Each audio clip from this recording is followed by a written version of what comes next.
وَمَا أَرْسَلْنَاكَ إِلَّا كَافَّةً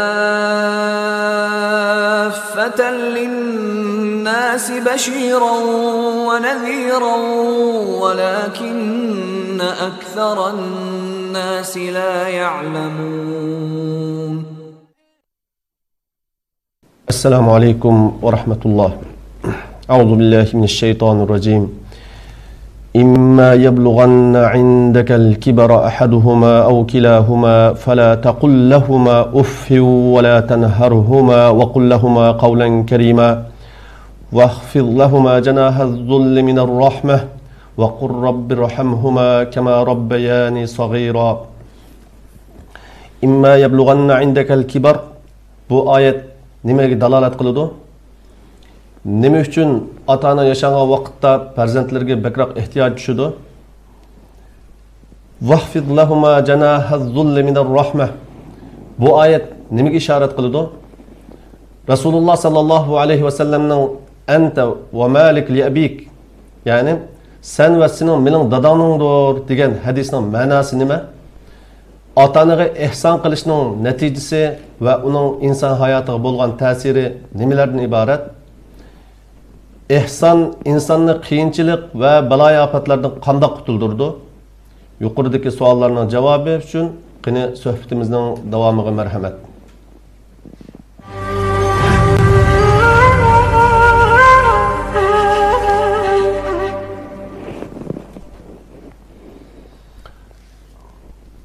Alhamdulillahi rabbil alamin wal aqibatu lil muttaqin. والصلاة والسلام على رسوله الأمين وعلى آله وصحبه أجمعين ومن تبعهم بإحسان إلى يوم الدين.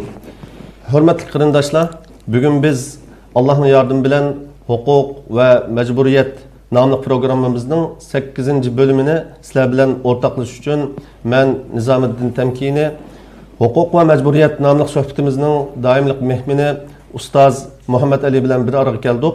Suhbatimizning bu bölümida ota-onaning farzand ustidagi haqlari to'g'risidagi suhbatimizning davomida to'xtalamiz. Bu munosabat bilan ustoz Muhammad Alining suhbatimizga takror kelganini qarshi olaman. Assalomu alaykum ustoz Muhammad Ali. Bugun biz yana oldin qitimqi ota-onalarning farzandlar ustidagi haqlari to'g'risidagi darsimizning davomini va qada robbuka alla ta'budu illa iyyah va bil validayni ihsana degan oyatni chiqish qilgan asosda ota-onaning haqlari to'g'risida suhbatimizni davom qilsak, yuqoridagi oyatning davomidagi imma yablughanna indakal kibar degan oyat nimaga dalolat qildi? Mashaqda bir ozroq to'xtalib o'tgan bo'lsak. Bismillahirrahmanirrahim. Alhamdulillah va salatu vassalamu ala rasulillah va ala alihi va sahbihi va man vala amma ba'du. Biz ilgirki suhbatimizda shu oyatdagi Allohga ibodat qilish ta'limoti bilan ota-onaga yaxshilik qilish buyrug'ininki o'xshash bir o'rinda kelganligi, ota-onaga yaxshilik qilishning Allohga ibodat qilishdan o'xshash darajada ekanligini so'zlab o'tgan ilgirki oyatda.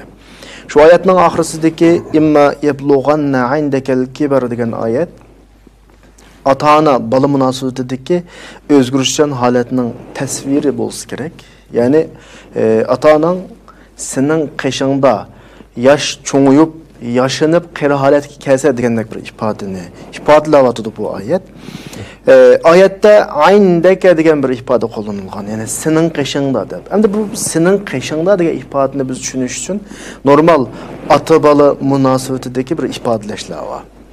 Masalan, bolalar kichik vaqtida yoki o'rta yoshdan tuvan vaqtda o'zini ota-onaning qishda turyotdi deb ifodalaydi. Masalan, men dadamlar bilan birga turyapman, men onamlar bilan birga turyapman, men cho'nglarning qishda turyapman degan shaklda ifodalasa, ham bolalar cho'ngib, o'ylanib, bola chaqaloq bo'lib, ota-onasi yashagan vaqtida ota-onasininki ifoda so'z kerakdi. Men bolalarimning qishda turyapman. Çoğun oğlumdan kaçtırıvatıma, kızımdan kaçtırıvatıma degandek. Yani birisi yeni birisinin kaşıda turuş ifadesi bu. Bala küçük vaqtda ota-onasining qishida tursa, bala cho'ngib rarus bir odam bo'lib bo'lgandan keyin ota-onasi balaning qashida turadi. Bu bir tabiiy aylanma qonuniyat. Aylanma qonuniyat. Alloh subhanahu va taolo hayotning mushu shaklda güzel davom qilish uchun bir hikmat yusidan bu shaklda o'rinlashtirgan. Qachon ota-ona o'zining bolalarini o'zining qashida güzel shaklda tarbiyalasa, bu ota-ona cho'ng'andan keyin shu ota-onani kutib oladigan bir bolalarni Alloh subhanahu va taolo uning bola tarbiyaligiga qarata mukofot yusidan uningga beradi.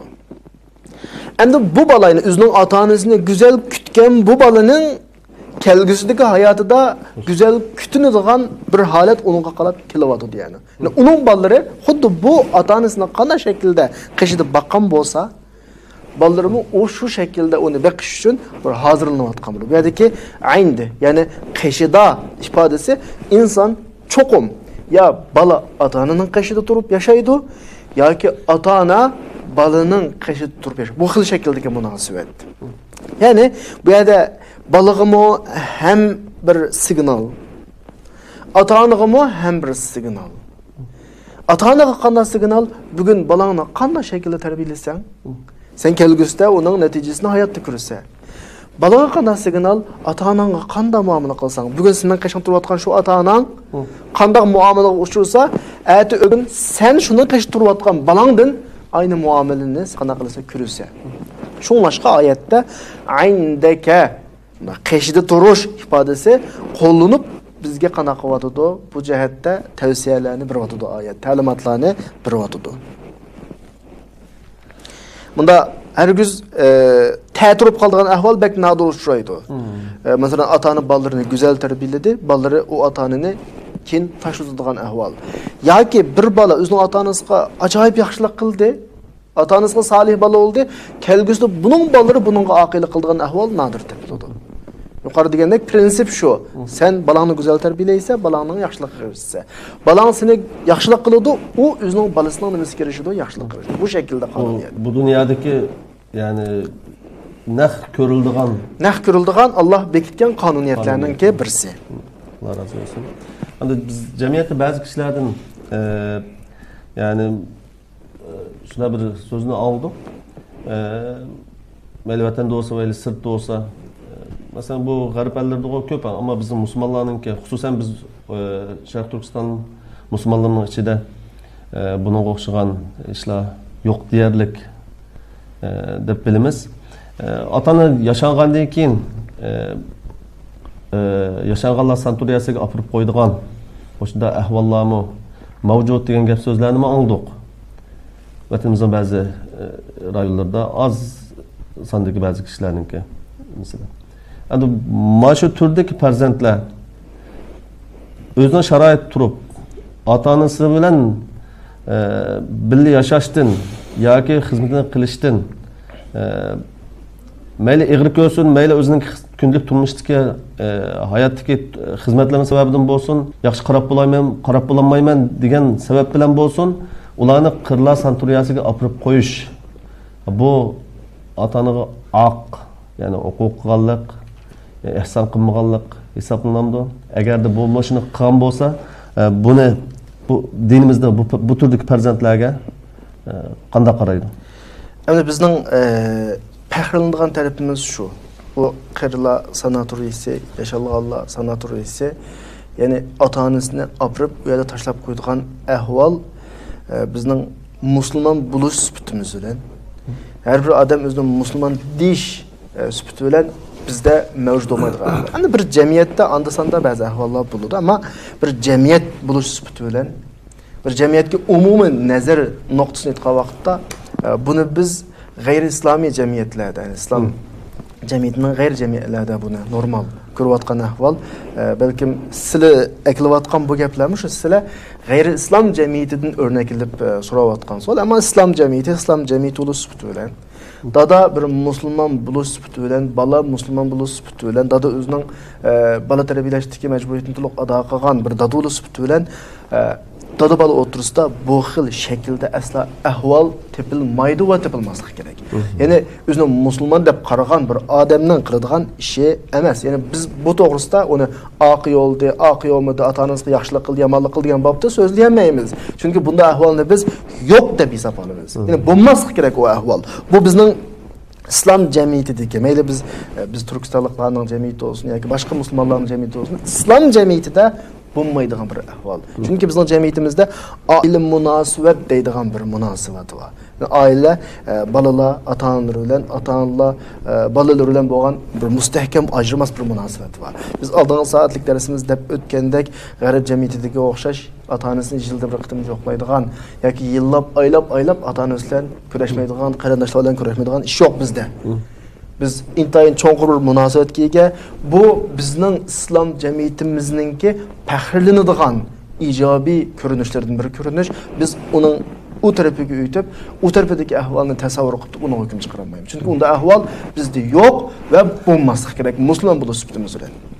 Alloh rozi bo'lsin. Hamda yuqoriqi imma yablughanna indakal kibar ahaduhuma aw kilahuma degan oyatning mazmuniga ko'ra otaning yashagan vaqtida farzandlarga tixinbek ehtiyojli bo'lganligini va shundaqla farzandlarning bu fursatni g'animat bilib ota-onaga xizmat qilib o'ziga ya'ni xizmat qilinish bir sharoitini kelgusida farzandlar tarafidan hozirlashning muhimligini bayon qildi deb tushunsak bo'ladimi o'sha Qur'on oyatini?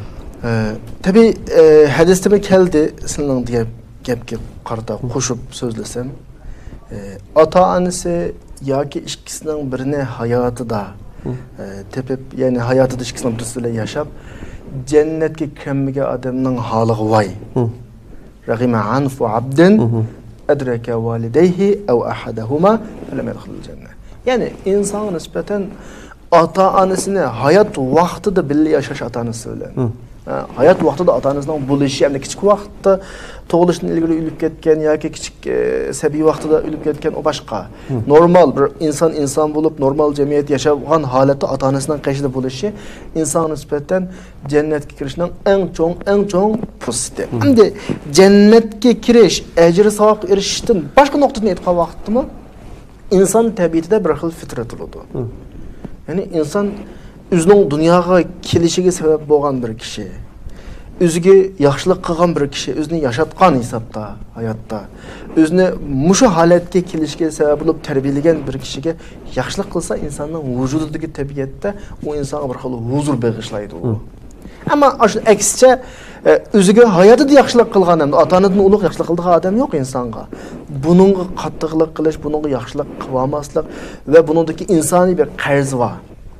Bunu ödemaslik insonni mayli inson xohlasin, qilsin qilmasin bir xil ruhiy jihatda favqulodda og'ir vijdoniy azobga duchor qiladi. Shunga biz deymiz bu yerda sizning savoliga qarata, birisi ota-onaninki insonning hayotida bo'lishi, insonning jannatni tepib olish, ajr savob qilish olishning eng cho'ng fursati. Buni tutamagan odamning holiga voy.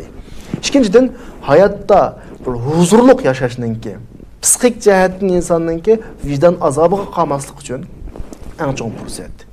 Bu shaklda tushunamiz ota-onaninki balaning hayot vaqtida bo'lishini. Shunga bayatdan o'qigan hadisimizda Rasululloh alohida bir mubolag'a shaklda, askartma shaklda fursatni ching tut degan shaklda ota-onasi botirib jannat kirmagan odamning holi voy deyotdi. Bundan cho'ng fursat olmaydi insonga nisbatan. Yani bir hadiste ente ve malik li abik deb keladi. Yani hadisning zahirisidan qaramoqqa manda bir ma'no chiqadi. Ente ve maluka li abik. Sen ve sening maling hammasi kimga oid? Dadanga oid deyotdi. Endi ma hadisni xususan mening tushunjamda zahirisi maqsad emas. Yani hozir biz tarjima qilgan shaklda ama ota-onaning bola ustidagi haq huquqining favqulodda yuqoriligini ifodalaydi deb qaraymiz endi. Ya'ni ota-onang senda va mollaringda to'liq tasarrufat qilish huquqiga ega degandek bir ifoda. Ya'ni bu favqulodda bir haq huquq ifodasi. Agar buni yuzaki tushungan vaqtimizda yuzaki tushunsak, sening bilan ota-onang desa, bir bola oilasi va ayoli va bolalari va dadasi kiplam sening bütün mal-mulkin kimdan? Menen dep onun mal mülklerinin hemini tatuvasını deganlik emas bu yerdeki mesele. Bu bir normal aqlga uygun kelmaydigan mesele. Amma hadisdeki sen ve senin melin mal mülkün dadanga ait degeni dadanın haqqı üstünde sen ada kılanmagıdek derecede favqulodda yuqori degan bir ma'noni ifodalash kerak hadis. Ya'ni ota-onaning bola ustidagi haqqining buyukligini ko'rsatadigan bir ifoda bo'lsa kerak. Agar ota-ona faqir va yo'qsul bo'lgan asosda farzandninki ustiga tabii. Agar ota-ona kambag'al bo'lib bir narsaga ehtiyoj bo'lib qolsa, tabii bolaning ota-onasining ehtiyojini to'liq qondishi majburiyati bor ustiga. Ammo hamma narsa aqlga uygun şekilde ma'ruf bil ma'ruf oyatdagi iqtisod chiqim qilish masalasi bil ma'ruf bo'ladi ya. Ya'ni ota-ona, şu ota-onaning bolasi va uning mas'uliyatsizligi ayol, bola voqilari hammasiga normal, aqlga muvofiq shaklda kuch ko'rsatishi, mas'uliyatni ado qilishi bolaning ustidagi, kishining ustidagi majburiyat. Endi bu hammasi bizim sözümüz hazır şu ota-ona qilgan ihsonninki to'g'risida bo'layotdi. Bu ihson payg'ambarlarninki sifatlaridan hamda bu hammamizga ma'lum.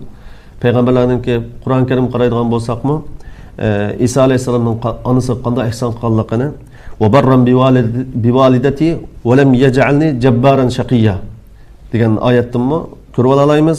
Yusuf alayhisolamning dadisini, ota-onasini podshohlik taxtiga o'ltirg'izib ikrom qilganligi va rafa'a abawayhi 'alal 'arsh degan oyatdan ko'rib olaymiz. İsmail alayhisolamning İbrahim alayhisolamga itoat qilish orqali dadisiga ihson qilganligini ya abati fa'al ma tu'mar satajiduni inshaallohu minas sabirin degan oyatdan ko'rib olaymiz. Mana bu ihson qilish, ota-onasiga ihson qilish bu payg'ambarlarningki sifatlaridan, axloqlaridan ekan. Albatta biz payg'ambarlarning yo'lidan mingish, Peygamberimiz sallallohu alayhi vasallamninki hayatını özümüzge örnek kılıp yaşaş bu hemmimiz Müslümanlarınki birdek mecburiyeti. Ama bundan boğanken atanın kılıngan ihsanının neticesi qanday bo'ldi endi? Nima sababdan dinimizde bu kadar ehemmiyetlik deb qaraldı atana ihson qilishni? Yuqoridagi payg'ambarlarning ahvollaridan tabiiy hamda biz ham bilan payg'ambar qilganning aynısını hayotimizni yashamaslik mumkin yoki qilmaslik mumkin. Ammo payg'ambarlarningki yuqoriga ilingan misollarning hammasi bizga bir namuna, ulga, ya'ni ota-onaning bola ustidagi favqul adda huquqini yenilsak shu ilgirki mazmunga o'xshashlar bir bizga nisbatan ota-onaning huquqining hargiz kichik sanalmaydigan huquq ekanligini ifodalash uchun keltirilgan misollar va ulgular bo'lsa kerak. Endi hayotda biz etrafımızga qarab baqsaq nurg'un namuna misollarni ko'rib olamiz. Ya'ni ota-onasi hayotida yaxshilik qildi, ota-onasining ustidagi haqqini ado qildi. Bir odamning 2-3 bal o'g'li bor. Hayotda ajoyib bir misollarni ko'ramiz. Bu 3 o'g'ilninki birisi ota-onaga favqul addi yaxshilik qildi, o'zining to'liq majburiyatini ado qildi. Hayotining oxirigacha ota-onasi uchun xizmat qildi. Yana birisi bo'lsa aksicha ota-onasini so'ydi. Ota-onasining og'idak narsa bo'lsa oldi, ota-onasini sog'ida xizmat ko'zini soldi. Keyingi hayotda bu yerdagi misollarni favqulodda ko'ra olamiz, yana ikkisining amaliy misolini. Ota-onasiga xizmat qilgan, ota-onasining huquqini ado qilgan, ustidagi majburiyatni ado qilgan o'g'ilning hayoti ham ini qiladi, ham ota-onasini suyab, ota-onasiga xizmat qilishning o'rniga ota-onasini o'ziga xizmat qildirgan, ota-onasini jafoga solgan o'g'ilningki keyingi hayoti bizga bunday misollar favqulodda atrofimizda ko'p. Biz uni jiq ko'rdik. Amaliy hayotda ham bundan keyin ham qarab baqsaq jiq ko'ramiz inshaalloh. Ammo bu yerda hamda biz sohbetimizning aralig'ida ota-onaning huquqini favqulodda uyg'unib kelyapmiz. Men shu qarindoshlarimizga eslatmoqchi bo'lgan yana bir muhim bir nuqta var. Ota-onaning huquqining favqulodda cho'ng ekanligini davatgan bu sohbetimizda bir narsani eslatmoqchi hozir. Ota-onaning huquqi qanchalik cho'ng bo'lib ketishini qat'iy nazar, uning qishida Allohninki üstümüzdeki bir mecburiyet, Allah qo'ygan ibodat, Allah qo'ygan qo'ychilik dedigan bir narsa bor. Shunga ota-onaga yaxshilik qilish haqida kelgan sura Isroning 23-oyatdagi alla ta'budu illa iyya va bil validayni ihsana. Ikkisi teng o'rindagilik. Hamda ota-onaga yaxshilik qilish bobiga bak cho'kib ketib, Allohga asi bo'ladigan, Allah çekilgen işladımı atanı aslı kılışkıçı bulmaydı. Bu noktanı ilgiriki bir kıtımlık sohbetimizde dep ötkendek isimde bu kıtımı esiltip ötüşüne doğru taptım. Allah razı olsun. Endi biz bu şu noktadan xulaslasak, atanyga ehsan qilguvchining qo'lga keltiradigan natijalar ne mesela? Birinchi atanyga ehsan qilguvchi o'zining farzandlaridan ko'rdiganligi, ikkinchi atanyga itoat qilish shart ostida atanyga ehsan qilgan kishi dunyolik ishlarda muvaffaq qilinganligi Allah tarafidan. Yani Allah'a itaat qilish shart, osiylik qilmaslik shart ostida ataning hurmatini qilish va ehson qilish bu dunyolik ishlarda muvaffaq qilinganligi. Endi üçüncü narsa bir isim kıvatıdı. Bir Peygamber sallallahu aleyhi ve sellem'in Bukhari'de bayan kılgan bir hadisi var. Bunu da bir toxtulup ötsek, mesela bu atanıga ihsan qilish orqali Allah rızasını chiqishga asosda hayotdagi uchirgan ba'zi mushkulot va qiyinchiliklarninki ustidan ko'tarilib ketishiga diyen bu mesele isim ki vatanı bunu kadar düşünümüz yani. Sizle tılgagan hadis İmam Bukhari Abdullah ibn Ömer'den rivayet kılgan hadis. Hadisinin jaryanı biraz uzun ama kıskartıp desek 3 kişi garıga kaplaşıp kalıdı. Çıkış imkaniyeti yok hem de. 3 kişinin ki her biri özünün hayatıda kılgan yaxşı işleri bilen vesile qilib turib Allah'tan tileydi şu hazırlıkta növbete düşüp kalgan kapılıktan kurtuluşunu. Bunun birisi özünün 2 yaşınıp kalgan ata-anasının barlığı küçünün yetişçe işlep ata-anasınınki rahatı üçün işleydiğanlığı ve bir günüsü tamakını hep kese ata-anasıga süt mu o başka tamak mı ata-anasının uxlap kalganlığı ata-anasının uyg'onishi uchun shu tamoqni atrofida ballar o'qib qolg'achqa qo'yib qo'ysa ballari yeymiz deb balkim buzitishi mumkin. Tutib turganligi tong atgan qadar mushu bir yaxshilik qilgan ahvoli bor ekan. Mushu ahvolini vasila qilib turib tog'ning g'orning eg'izining echilishini Allohdan tilaydi, echiladi degan bir voqelik tilg'ilingan bu hadisda. Endi bu yerda bir narsani eslatishni to'g'ri topdim. Bizning qilgan har bir amaliy solihlarimiz, atani yaxshilik qilishmi shuning ichida Allohga bergan go'zal qarz. Allah buni qarz deb ataydi Qur'onda. Mayli boshqa yaxshilik qilayli, ataniga yaxshilik qilayli, hammasi bir qarz shaklda qo'yiladi. Ham inson hayotda har xil krizislarga uchraydi.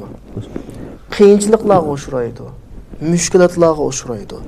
Del şu qiyinchilik vaqtda, müşkilat chiqib qolgan vaqtda biz Allah qarz deb atgan yaxshi ishimizni Allohdan so'raymiz. Men palani vaqtda, pukun vaqtda manda yaxshi ishni qilgandim ey Allah.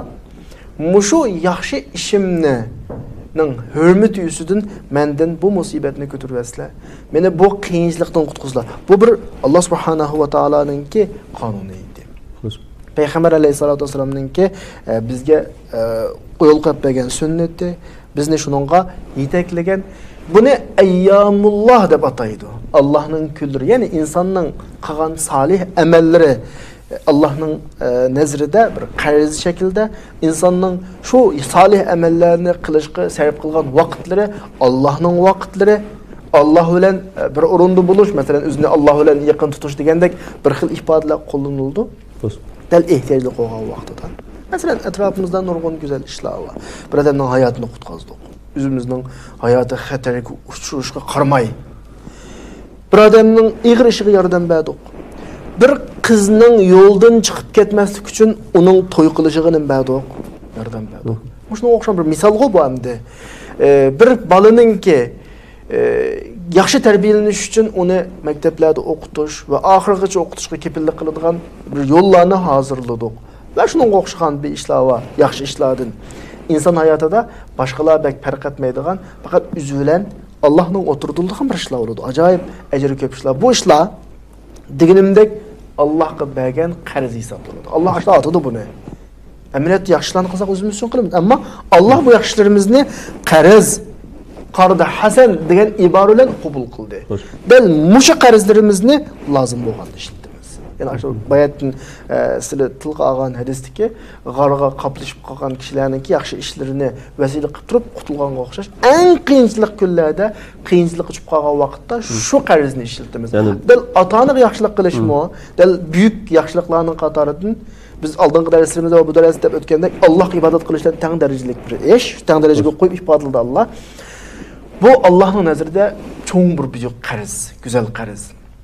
İnsan o'zining ota-onasiga yaxshilik qilish orqali kelgusida tushib qolgan nurg'un xafalik, qiyinchilik, musibatlardan qutula olishi mumkin. Bayashat hayotda, kamchilik hayotimizda Alloh subhanahu va taoloni to'nib, unga itoat qilib, uning roziligini qozonsak, bishimizga kulpat kelgan vaqtida, ig'ir kunlar kelgan vaqtida shu qilgan yaxshi amalimizni Janob Allohga vasila qilish orqali xajlayamiz yani.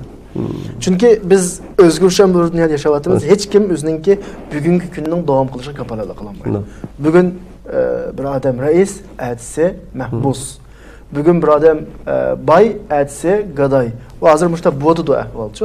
Inson normal hayotni tushungan inson buni tushunadi. Shunga bizda bu vaqtda imkoniyat, bu vaqtda qarz qo'yishimiz kerak. Allohning qishiga. Go'zal amallar. Ya'ni ota-onaga yaxshilik qilish bu qarzningki eng go'zali va eng yuksaki. Allah razı olsun. Ayette bayan kılınan imma yablughanna indakal kibar ahaduhuma ve kilahuma fala taqul lahuma uff ve la tanharhuma. Bu ayetki uff degan bu ma'nodagi bu kelime nimaga taqozo qiladi? Endi oyatda Alloh subhanahu va taolo bolaning ota-onaga eng aqalli nozik so'zni demaslikni ifodalaydi. Buni uf bilan ifodalaydi. Ulamolar shunga tafsir kitoblarida 80 necha xil bir ifodalarga apurdi ufni. Agar inson o'zining noroziligini ifodalaydigan ufdimi to'n so'z olgan bo'lsa, Alloh bu yerda qo'llangan bo'ladi. Ya'ni inson ota-onaga nisbatan azroq ko'nglini qiradigan, ko'ngliga yog'och tiqadigan, ko'ngli yarim bo'ladigan kichik kelime so'zni demaslik kerak. Endi men agar ufni texmo nihoyatda aniq bir tushungudek bir shaklga ifodalash to'g'ri kelib qolsa, ota-ona kichik balalarni bir ishga buyurgan yoki balalardan bir ishni talab qilgan vaqtida bir ulug' kichik tinish qopiramanchi. Masalan, ota-ona bola mashina bunda qilib turgan, bugun menda shun batdi. Nihoyat ig'ri keldi. Bunda bir tinimiz ya. Aşumu ofning qatoriga kiradi. Men eng to'nchekini eshaga gapiraman. Eg'izni chiqarib, "Ha, bo'ldi qila. Keyin qilamiz bu ishingni." Bu o'xshagan so'zni biz jamiyatimizda ko'p. Cho'ng gap. Vojib gaping tugamaydi ekan seninki. Nimda chiqib gap qilsa, bu cho'ng gap. Eng aqalli Qur'onda "Va la taqul lahuma uff" degandagi uff degan so'z bolaning ota-onaga qarab bir ulug' kichik ting'ini. Ya'ni cho'ngroq nafaslanganimi? Mencha uffning qatoriga qana qiladi, kiradi. Amaliyotda bir dunyoga kelishiga sabab bo'lgan insonning ko'zininki va mushu shaklda o'ziga faxr qilsa bir inson. Men mana bir go'zal cho'ng o'pdima, qo'limdan ish qiladigan bo'lib, yaxshi xizmatlarni qilyaptimi, voy tijorat qilib ko'p iqtisodli qopdima desa, uning mushu holatga kelishiga sabab bo'lgan ota-onasiga bir tashakkur bildirish yo'q. Uning kichikkina bir talablariga nisbatan ulug' kichik tingan yoki norozilik ifodasi olgan odam tabiiyki uningga qanday ism qo'ysak, uni qanday ayblasak, mencha loyiq. Chunki Qur'oni Karimda ota-onaga nisbatan eng kichik bir norozilik ifodasini qanday qilma, qo'llanma. Ya'ni ufmi dema da'vatidir. Har millatningki ota-onasiga bildirilgan norozilik ifodalari o'xshamas kerak. Masalan, bizning o'zimiz desak, "O'sh, bo'ldi qila." Shu gaplarni qo'llanishimiz mumkin. Yana bir millat "of" deyishi mumkin. "Of ba" deyishi mumkin masalan. Har xil ifodalar bor. Ammo bu yerdagi ifodaning asosiy maqsadi nuqul bir ifoda emas, balki ota-onani norozi qiladigan yoki ota-onaga bir qarshiligimizni ifodalaydigan eng tuvanchakdagi ifodani o'z ichiga oladi. Of, ya'ni qilchilikmi norozilik ifodasini qo'llanmasliging kerak. Hamda yuqorida biz aqallisi gapni bilib o'tib qoldim. Bir ishni qattiq yepib chiqib ketish. Masalan, bir narsa desa, uni norozilikni ifodalab, ishni shaqqida yepib chiqib ketish. Masalan, aqallisi yoki qo'ldagi narsalarni taroq turuq qilib qana qilish, quyish. Hatta telefon qiladi bugungi zamonda. Telefonda atanız bir ne dese onun narazılık ifadelep şaqqıda besip öteş mesela. Yoki trokada qo'yib öteş. Qarshi tarafga narazılıkni ifodalagan kichikgina ish ofning qatoriga qana qiladi keladi. Buna o'xshagan ishlar jamiyatimizda, xususan yoshlarning orasida hozir ko'p bo'ladigan ishlar, masalan, telefonda. Va kelmagan nima kichik bo'lmasam men. Ha, shunga o'xshash. Nima sirab ketsa, u bu degandek. Ya'ni ota-ona boshqa tushunadi, farzandlar yani atanınki o köyün işlerini tushunmasdan bo'lak tushundigan gapga. Endi biz yuqorida atanaga ehson qilishninki ne kadar muhimligi va ahamiyati dinimizdagi uning o'rnini so'zlab o'tgan bo'ldik endi. Navbatda kelganda bunimi deb o'tsak yaxshi deb qaradim. Masalan, ataning qaqshisninki albatta dinimizde her şeyninki bir karşısında yaxşınınki olsun, yama amelli olsun, ceza ve mükafat var. Bu kadar Allah Subhanahu ve Taala özüge ibadet kılış bilen bir orunga koygan ve bil valideyni ihsana deb bu ibadet derecesiga yükseltken bir makamdaki bir işine onu öz yolida ada kılanmagan bir farzandga Allah Subhanahu wa Taala albatta onun cezasını beklegilik. Peygamberimiz sallallahu aleyhi ve sellem bir hadisi esimde keçiyotidu. Müslüman la yanzurullah ilal aq. Bu hadisni hamda bu yerdagi aq qaysi derecede bo'lgan vaqtida Allah Subhanahu wa Taala ota-onani qaqshatgan farzandninki yuziga qaramaydi. Uni muvaffaq qilmaydi. Bunu qanday tushunamiz bu hadisni? Deb o'tganimizdek Allah bizni yaratgan bo'lsa, ata-onamiz bizning dunyoga kelishimizga sabab bo'ldi. O'zining dunyoga kelib bu shaklga kelishga sabab bo'lgan kishiga yaxshilik qilgan odam to'g'riq ortiq so'zlash ketmaydi. Xo'sh. Sizlar o'qigan hadisdami Allah Subhanahu va Taala ota-onasiga oqi bo'lgan odamga qaramaydi degan ma'no chiqadi emasmi? Men bu haqda ortiq gap qilmayman, ammo mush suhbatimizni ko'rayotgan, anglagan qarindoshlarimizga shuni tavsiya qilaman.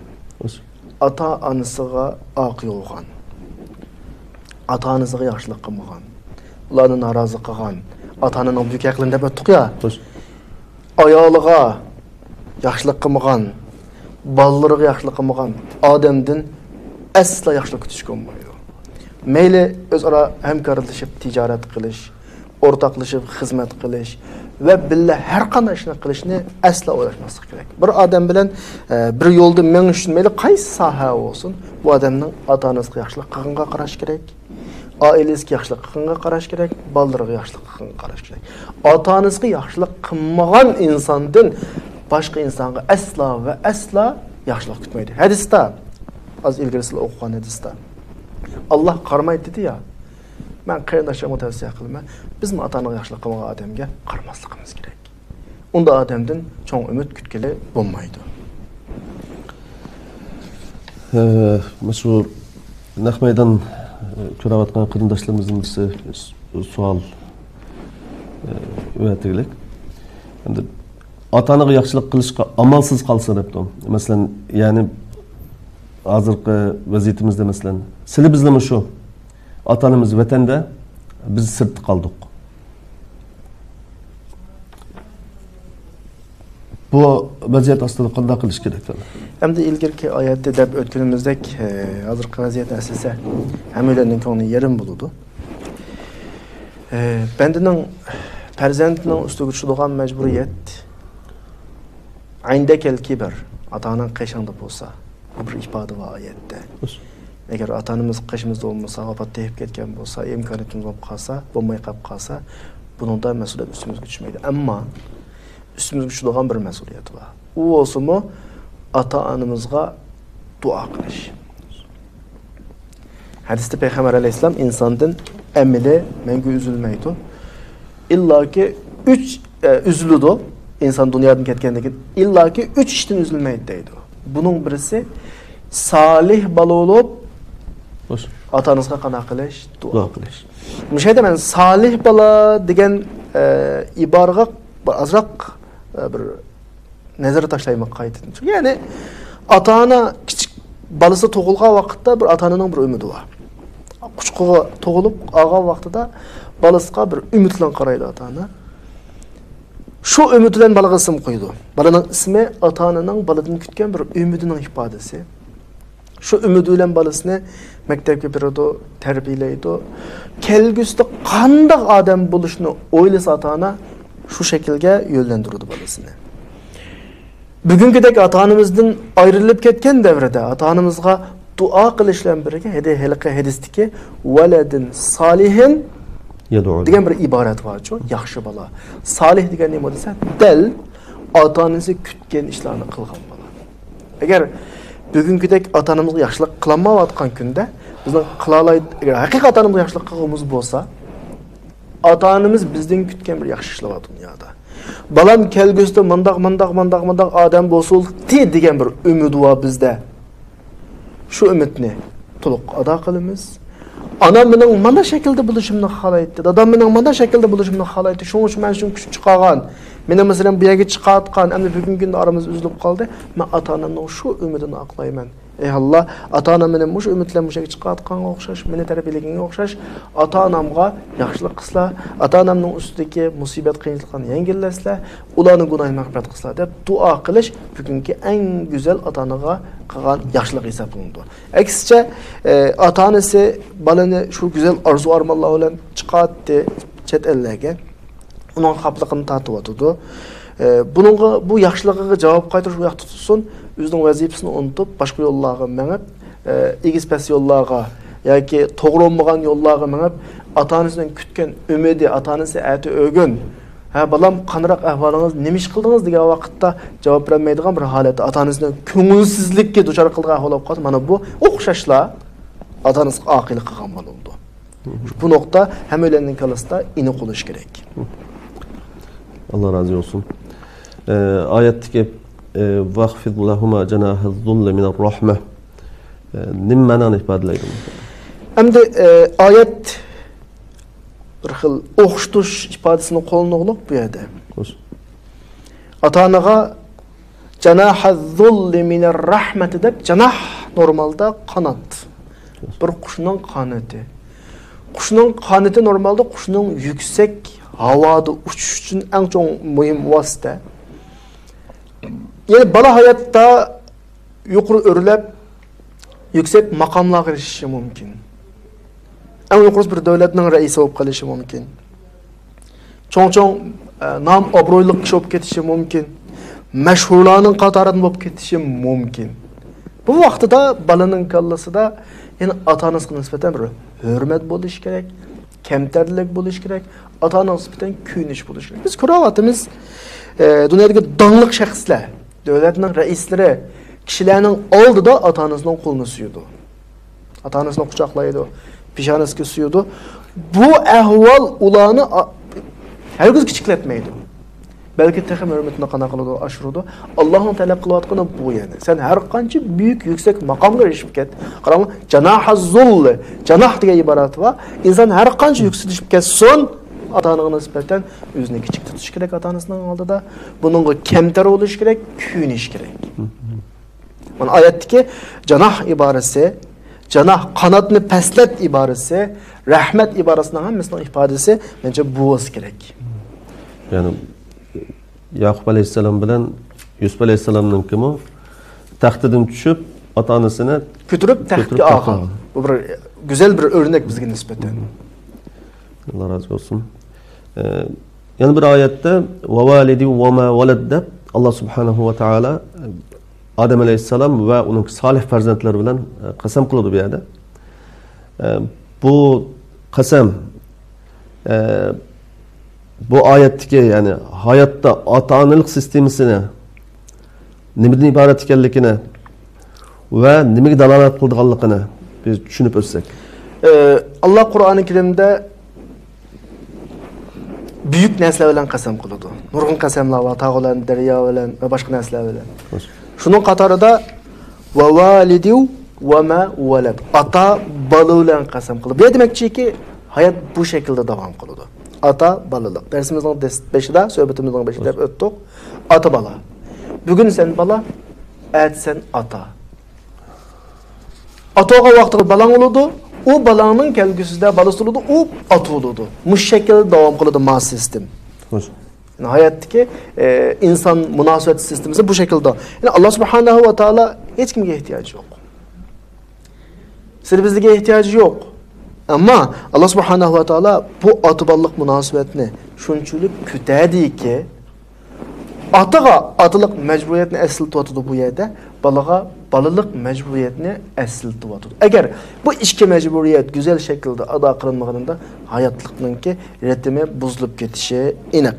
Ham bu navbatda qaysi dinda olsun, qaysi kimlarning nazarida olsun bir ijtimoiy va diniy nimo axloq. Bunu bu şekilde qarashimiz kerak.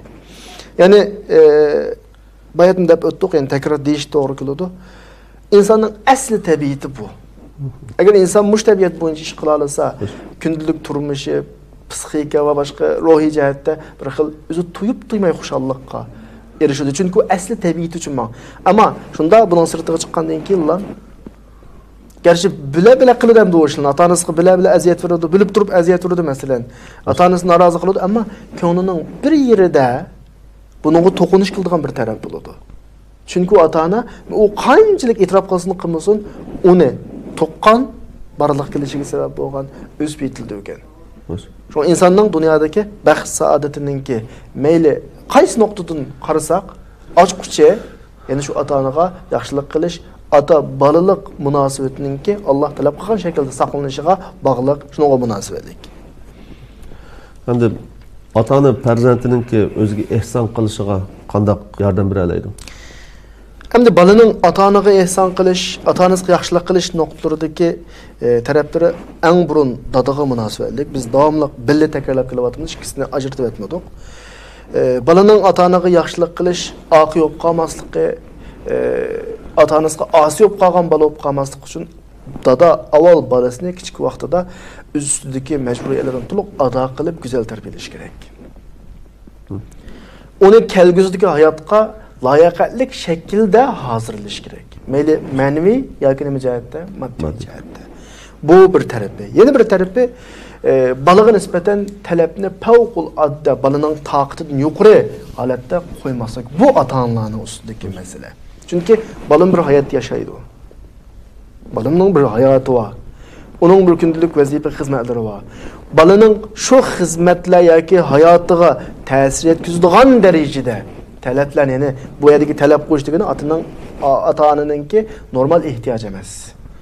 Normal ehtiyojini cho'qim bola ado qilish kerak, ammo ota-ona o'zining ehtiyojini hal qilgan bir shaklda, o'zining ehtiyojidan hal qilgan bir shaklda, ya'ni haddan oshgan bir shaklda bola urindiyanmoqlik darajada talab qo'yib, balani haraj holatiga, ota-onasiga osi bo'lishga sabab bo'lmaslik kerak. Alloh rozi bo'lsin. Hurmatli qarindoshlar, suhbatimizninki oxiriga kelib qoldik. Alloh muvaffaq qilishi bilan huquq va majburiyat nomli suhbat programmamiz ostida ota-onaning farzandlari ustidagi haqlari to'g'risidagi suhbatni bu yerda oxirlashtiraman. Bu munosabat bilan suhbatimizning mehmoni ustoz Muhammad Aliga cheksiz rahmatimni razı olsun bildiraman va chil qalbimdan Cenab-ı Allah Subhanahu va taoladan yaxshilik tilayman. Bu suhbatni ko'rgan va tarqatgan, hambahrilagan va boshqa sosyal media vositalar orqali tarqatishga tirishgan barliq qarindoshlarimga va shundaqla filmga olgan, montaj qilgan qarindoshlarimga Cenab-ı Allah Subhanahu va taoladan dunyo va oxiratda yaxshilik tilayman va butun muhojirat yashayotgan Uyghur qarindoshlarimiz, musulmon qarindoshlarimizga Cenab-ı Allah Subhanahu va taoladan eng yaqin fursatda ota-onalari bilan jam bo'lib, ruh tuqqanlari bilan jam bo'lib, ularningki xizmatiga nail bo'lishini va ularga ihson qilishga musharraf bo'lishini Cenab-ı Allah Subhanahu va taoladan tilayman. Assalomu alaykum va rahmatullohi va barakatuh.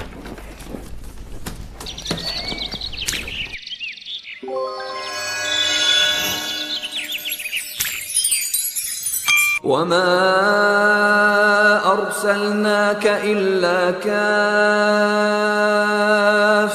للناس بشيرا ونذيرا ولكن أكثر الناس لا يعلمون